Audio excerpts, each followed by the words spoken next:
Hai semua, Assalamualaikum. Hari ni Kak Sheila nak masak pajri nanas. Jom kita tengok resipi dia. Okey, Kak Sheila guna nanas 1 biji. Nanas ni kecil je nah. Yang ni pula bahan-bahan untuk kita tumbuk ataupun blend. Ni Kak Sheila dah tumbuk dah bahan-bahan tadi tu. Macam ni lah lebih kurang ya. Okey, ni rempah daging campur sikit dengan rempah ikan. Okey, ni nanas yang tadi tu dan sedikit santan, 4 sekawan dan juga kerisik. Okey. Lepas tu ni gula merah. Kau guna gula merah nak ataupun kita boleh guna gula lain. Okey, masukkan minyak dalam pan, bagi panas. Bila minyak dah panas, kita tumis 4 sekawan.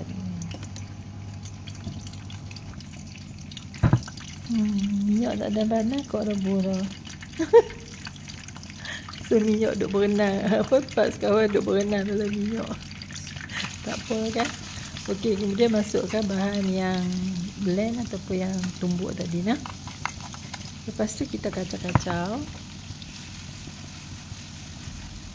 Kita masak sampai dia bau wangi. Dia bau wangi, bau sedap lah.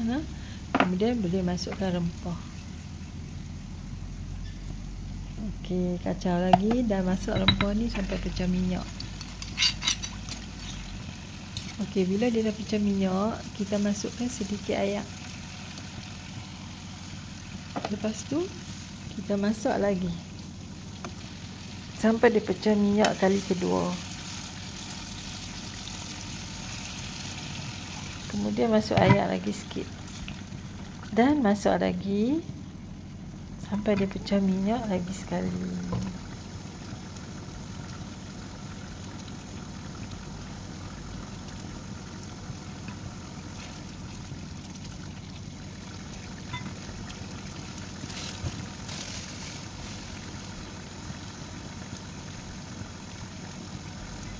Api kena sederhana tak hampa masak ni jangan api kuat sangat.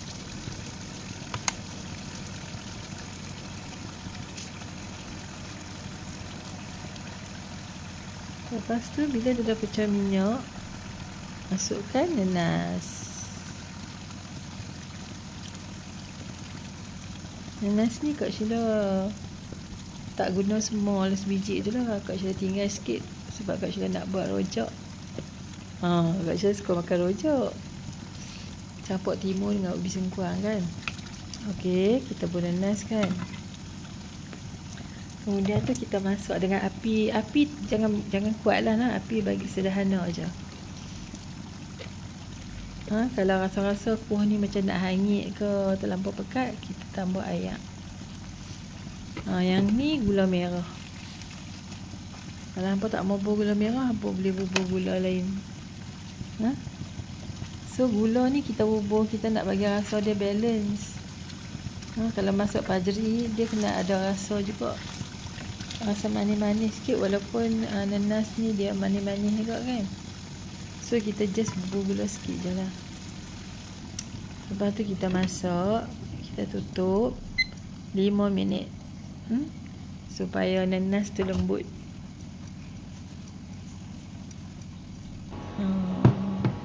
Tengah-tengah masak, tiba-tiba gas habis. Nasib baiklah Kak Sheila dah dapat elektrik ni. Boleh lah guna sesak-sesak kan. Okey, selepas 5 minit kita buka tudung. Dah cantik dah nanas ni. Tapi tak apa, kita terbalikkan dia.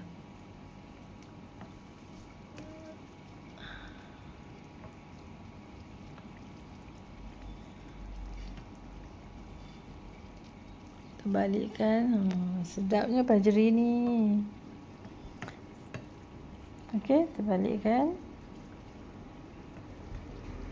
Bau dia sangat wangi, harum. Bau bagi lapak nasi. Lepas tu masukkan kerisik. Kerisik ni option lah. Kalau hampa ada buah dah kerisik nah, buah kerisik lagi sedap. Kalau hampa tak ada kerisik, Boleh juga, tapi dia kurang sikit lah dari segi rasa. Okey, kemudian tu kita biar set.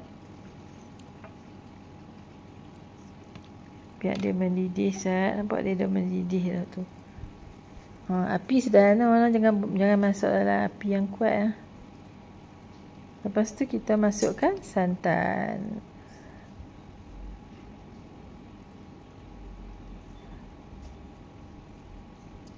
Santan sikit je. Tak perlu pun santan banyak-banyak.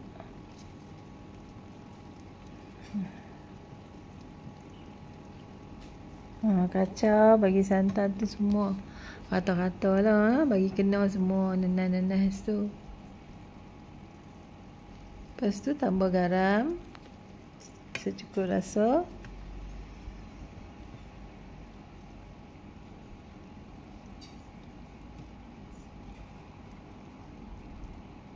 Nanas pun dah lembut dah waktu ni lah. Okey, bila nanas dah lembut, bila rasa semua dah cukup dah, bolehlah kita tutup api nah. So, pajri is ready. Jangan lupa subscribe Dapat Kak Sheila dan tekan butang loceng untuk resipi terbaru dari Dapat Kak Sheila. Kak Sheila tambah gula tu. Sebab gula merah yang Kak Sheila bubuh mula-mula tadi tu, gula merah tu, dia tak manis. Dia macam tak berasa langsung kan. So Kak Sheila bubuh brown sugar tak sat. Hak tu je yang ada pun. Kan. Okey, pajri nanas dah siap. Selamat mencuba hampa. Kita jumpa lagi di next siaran insya-Allah. Semoga hampa semua sihat-sihat selalu. Pajri nanas dari Dapat Kak Sheila. Assalamualaikum.